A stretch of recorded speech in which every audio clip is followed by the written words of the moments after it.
Mr. Mohammad Kamran Khan Tesori, Governor Sindh.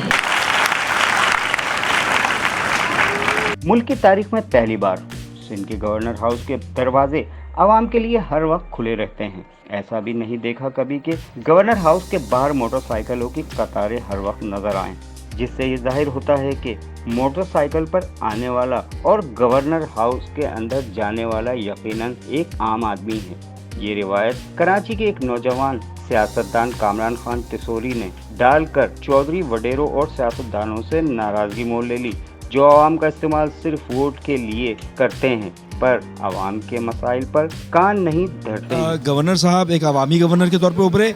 वो अंग्रेज़ का छोड़ा हुआ अफसरशाही निज़ाम जिसके शिकंजे में ये मुल्क है, चाहे वो अफसरशाही हो चाहे लॉर्ड गवर्नर साहब का अंदाज़ फ़िक्र हो, इस अवामी गवर्नर ने वो तमाम सोच को तहक़ीक़ कर दिया, पसे पुश डाल दिया। कामरान खान तिसोरी गरीब आवाम के लिए मुसलसल राशन की फराहमी, बिलों में रिलीफ और नौजवानों के लिए आला कंप्यूटर कोर्सेज फ्री में मुहैया कर रहे हैं। इसीलिए गवर्नर सिंध कामरान खान तिसोरी पाकिस्तान के पहले ऐसे गवर्नर हैं जिनकी मिसाल न सिर्फ सिंध की आवाम पाकिस्तान बल्कि पूरी दुनिया में दी जाती है, जिस पर कामरान खान तिसोरी को अवामी गवर्नर के लक़ब से नवाजा गया।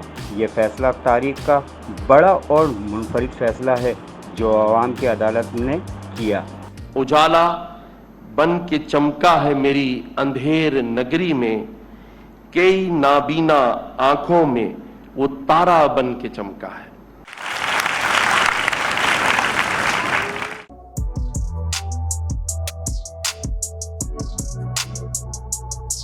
इसको लाइक और सब्सक्राइब तो बनता है। Thank you.